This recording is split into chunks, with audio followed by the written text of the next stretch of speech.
Good morning, everyone. I hope you had a wonderful half term and you're ready to get back into your home learning. We are going to carry on with our experience that we were doing before half term. So do you remember it was called I'm in Sevenoaks, Get Me Out of Here? And we were learning about English and geography in this experience. We were learning all about Australia and the UK, and specifically Sydney and Sevenoaks, where we live. And we were learning all about the differences in the physical and human features of geographical features that they have.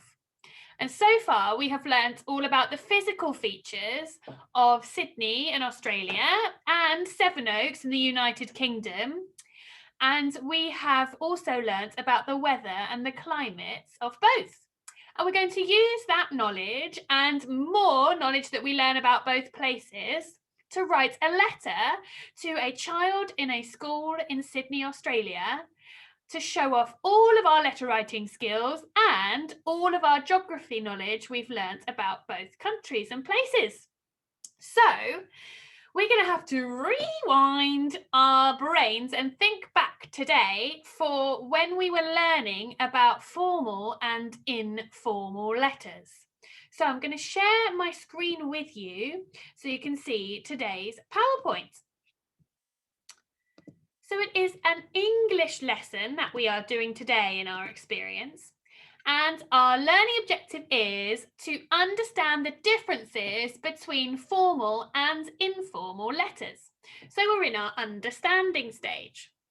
So your first success criteria is, I can locate the different features of a formal and informal letter. Your second one, I can classify formal and informal letters based on their features. And your third one, I can explain how I know if a letter is formal or informal. So we've had a week off. It's been a little while since we've learnt about formal and informal letters. So remember, the reason we write things down on our bubble maps, like mine here, is so that we can go back and look at it if we need to remind ourselves of our knowledge. So you might well want to pause the video now and go and find your bubble maps that you have done previously, ready for our recapping of our learning. So pause the video now if you need to and go and get those. Okay, let's recap our learning then. I have put together a little true or false for you to see if we can start remembering what was different about these formal and informal letters. So, first one, true or false? An informal letter signs off with love from. So if you were writing an informal letter, would you write at the end of it, love from? True or false? Have a think. What do you think? You can always pause the video if you need to before I reveal the answer. It's true. If we're writing an informal letter, it's normally to a friend or someone we know, so we might well write love from at the bottom. Well done if you got that one. Right, next one, true or false? A formal letter starts with hi or hello. A formal letter starts with hi or hello. Is that true or false? Have a think. Remember, you can pause the video if you need to have more of a think. It is false. A formal letter wouldn't start with hi or hello, because a formal letter is when you're writing about something important or more serious and to someone you probably don't know. So you wouldn't write hi or hello, you would write dear, and then you'd either use their full name or sir or madam. Right, next one. True or false? Both a formal and an informal letter have the sender's address on them. So both a formal and an informal letter have the sender's address on them. Is that true or false? Have a think. It is true. true. Both formal and informal letters use the sender's address, but formal letters also have the address of where it's going to, of where they're writing to. So that's the difference, but they both have the address of where the sender lives. Super. Right, last one. True or false? A formal letter signs off with yours sincerely or yours faithfully. So at the end of a formal letter, would you write yours sincerely or yours faithfully? Is that true or false? What do you think? It is true. It's true, isn't it? A formal letter is written to someone that you don't know, and it's normally an important reason you're writing it. So you wouldn't just write love from, you would sign it off with yours sincerely or yours faithfully. Fantastic. Well done. Hope you did well on that. So remember, like I said at the beginning of the video, we wrote our bubble maps for this very reason, so that we can go back and we can use them to help us. So you should have them in front of you now. And remember, informal letters. So these are letters that we would write to friends or family or people that we know. They have the sender's address on them. They have a salutation that starts with dear normally, or hi or hello. They have the date on them. They can have a signature. They have an introduction. They normally sign off with love from. And they have the main body of the letter as well. So those are our features of an informal letter. And we also did a bubble map for formal letters, didn't we? So here they have the address of the sender, so your address. Have an introduction which states the purpose of the letter. They've got the date, the conclusion of the letter. They tend to use wider vocabulary, so in making their letters sound really intelligent by using fancy words. They've got the main body of the letter as well. Now, crucially, they have the address of the person you are writing to on them as well. And they're signed off with either yours sincerely, if you started your letter with dear and their name, or yours faithfully if you started the letter with dear sir or madam. They start with dear, sir or madam, or the full name of that person. And finally, they normally sign off with the full name, so first and surname, and a signature. So if at any point in this lesson you can't remember the features of the letter for formal or informal, you can use my bubble maps, or you can use your own. Right, let's get on with our learning for today. Now we've recapped what we've learned already. So I have got a letter here. I wonder whether you can pause the video, look at it. Can you identify one feature that tells you if this is a formal or an informal letter? Pause the video now and look at it. Can you find one feature that shows you if it's formal or informal? Off you go. Right, let's see if you found out. So this letter is written to McDonald's. Looks like Mr. and Mrs. Jones had a problem when they went to McDonald's, and they're complaining about the terrible service that they received in their Nuneaton branch last week. And they've signed it off, yours angrily, the Jones family. Right, I wonder what you found to tell you if this is formal or informal. I found two very clear things.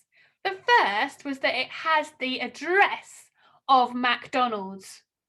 So the address of where the letter is being sent to.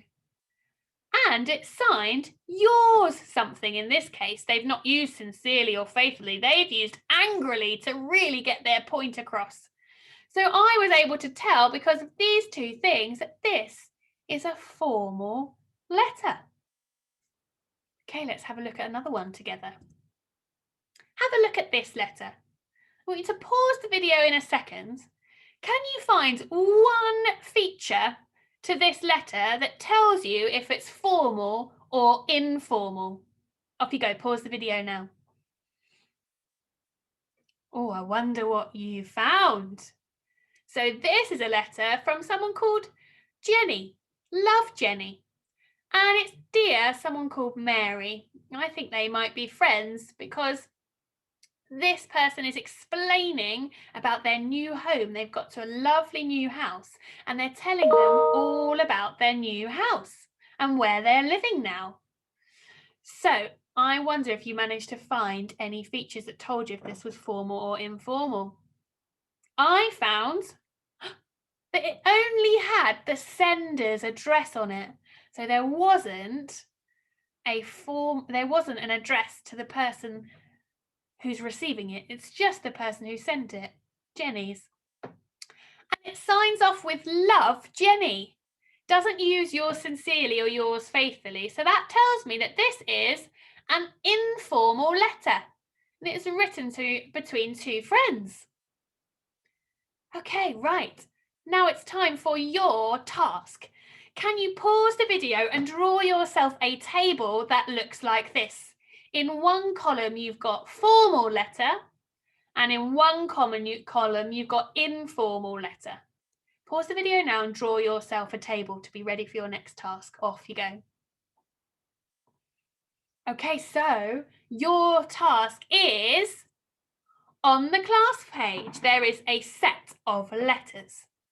Can you look through them and then write in your table the title of each letter?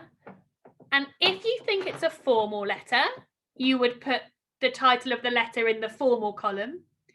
If you think it's an informal letter, you would put the title of the letter in the informal column.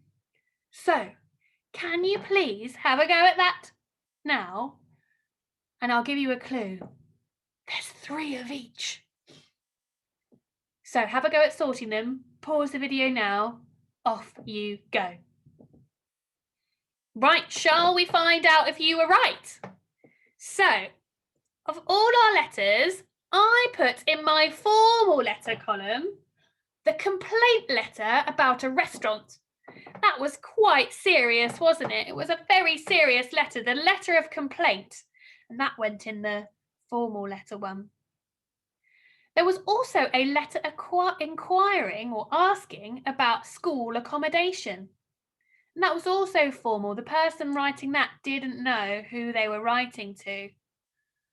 And the last one was the job application. Do you remember we learned if somebody writes a job application, that's also a formal letter. And in my informal letter column, I wrote the letter to Gertie, the one that was handwritten. It's a lovely letter with very old-fashioned style writing, but it was quite clearly an informal letter as it only had a little address at the top of the person that had sent the letter. I also put the friend living in France. So that was like a pen pal kind of letter, wasn't it? So I put that in informal letter too.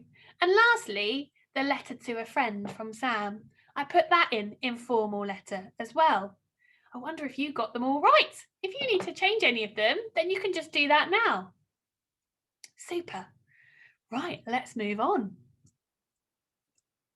So I've got one more task for you here.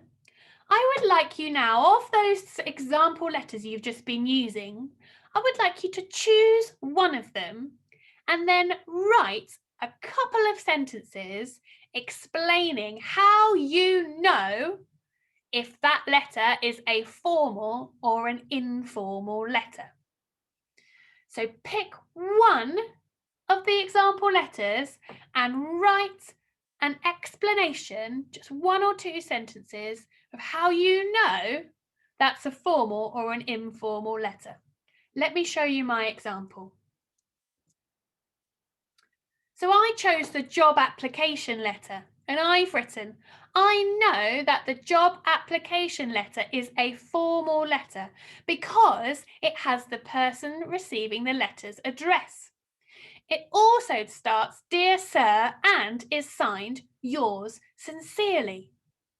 So can you see I've chosen the letter, job application, then I've written 3 reasons why I know it's formal. Has the receiver's address on it, it starts with Dear Sir, and it's signed Yours Sincerely. So can you now pause the video, go and choose one of the letters that you would like to do and write your own explanation, please. Off you go. Fantastic. I can't wait to read your explanations. So lastly, like we always finish our lessons, can we complete our reflection? It's important that we do these so that we know and we recognise what we've done really well and what we've learned today and what we're going to use that knowledge to do. We don't just go to school for something to do, we go to school to learn, and the things that we learn we can use in different parts of our life. So I would like you to think, and you can do this verbally, talking, or an adult might scribe it for you, write it down, or you can practice your handwriting and do it yourself. So, what have you learned today? What is it? How will what you have learned today help you to write to your new friend in Sydney? And how could you use what you've learned today in your wider life? So can you complete your reflection, please, by pause the video now. Off you go. Wow, well done. Now, because we've changed our timetable a bit, so in the morning you've got English and maths, and in the afternoon you've got some optional activities to do. I have created 2 more videos for you. One video is an extra challenge video. So you might want to challenge yourself to do something a bit harder, challenge that brain of yours. And the other video is if you are struggling with anything in our any of our tasks that we've done in this lesson, the other video explains it a little bit slower for you and breaks it down step by step. So if you think you need or would like to watch either of those 2 videos, they are on the class page as well. And that's going to be happening every day. There'll be a video that breaks it down to be a bit simpler and slower, and there'll either be a challenge or a challenge video as well. So I hope you have enjoyed your first morning back at school and your home learning, and I will see you tomorrow for the next lesson of our experience. Have a good afternoon. Bye.